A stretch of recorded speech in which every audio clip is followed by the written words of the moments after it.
3 weeks ago, on a Friday night, two roommates, Maxine and Stephanie, were invited out by two fraternity brothers whom they met in class. The boys, Ryan and Billy, belonged to the Alpha Omega Phi fraternity, and they were hosting a themed party, red, white, and booze. Maxine and Stephanie got a group of their friends together and planned to attend the party around 11 p.m. Before they left, Maxine, Stephanie, and their group of friends pre-gamed the party by drinking alcohol in the dorms. Almost all of the girls were taking about 5 shots each. However, Maxine was not just taking a few. She was chugging straight out of the bottle multiple times. This ensured that Maxine was already very drunk before the party. When Maxine got to the party, she, Stephanie, and their friends all went to the fraternity's impromptu bar to get beers. They were all sipping their beer, dancing with each other, and enjoying their time out with their friends. Maxine, though, she chugged her beer, threw the cup across the room, and began flirting and dancing with a nearby male. None of the girls, including Maxine, knew this man. He was a stranger. Stephanie did not think anything until she noticed the stranger handed Maxine a different handle of alcohol.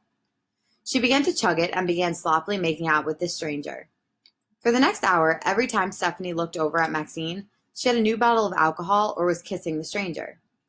Maxine then went up to Stephanie and told her she wanted to go home with the man. But Stephanie knew that it would be a mistake to let her go home with him when she was heavily intoxicated and did not even know his name. Stephanie tried to stop her. She told Maxine to come home and that she already called an Uber. Maxine bursted into a hysteric episode. She started screaming and cursing at Stephanie, and even tried to swing at her a couple of times. She ultimately managed to get Maxine back to the dorm after some tireless fighting. When they returned to the dorm, Maxine was in a blacked out state. She said she was not feeling well and began violently throwing up in the bathroom. Stephanie took care of her the entire night. The next day, Maxine had no recollection of what took place the night before, or how she treated Stephanie. When Maxine was told what happened, she felt very badly and she apologized. Yet, over the next 3 weeks, this cycle continued almost every weekend night, and even on some weekdays. During the latest occurrence, Maxine was picked up by 2 police officers off the side of the road because she was belligerently screaming at someone she was with. The police arrested her and took her to the drunk tank at Harrisonburg County Jail for being drunk and disorderly. At this point, Stephanie knew that she had to do something to help slow her friend down.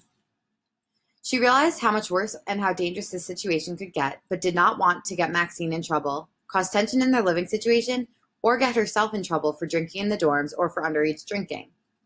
Stephanie had come to deeply care for her roommate, and she felt it would be against her own morals and upbringing to sit back and do nothing. She decided it would be the right thing to do to go and discuss the situation with her resident advisor or her RA. During their meeting, Stephanie told the RA of what had been going on with Maxine the past couple of weeks. After learning of the events that transpired, the RA agreed that Maxine did seem like she had a drinking problem, and it was her duty to help her. The RA asked Maxine if she could have a talk with her and Stephanie, and Maxine agreed. Stephanie expressed her concern to Maxine about her dangerous drinking habits.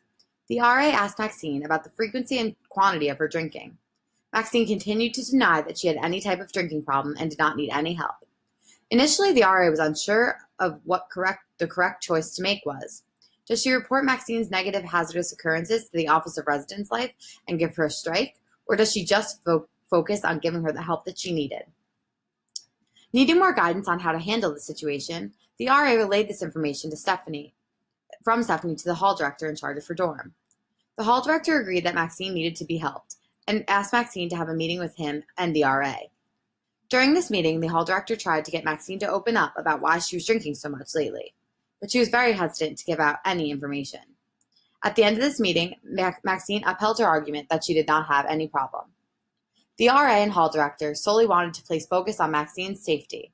Since they never physically saw her in this state, they want to avoid getting her in trouble at all costs, allowing her to build trust in them and ultimately open up. As a result, the RA and hall director find themselves struggling to determine what the correct next move should be. Do they stand by the rules and regulations placed upon them, or do they follow their gut?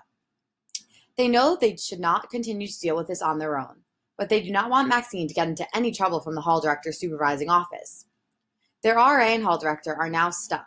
They need to determine the proper way to deal with the situation, to get Maxine help, in order to ensure her safety and well-being while respecting her freedom of autonomy and personal privacy, and maintaining a harmonious living situation for Maxine and Stephanie.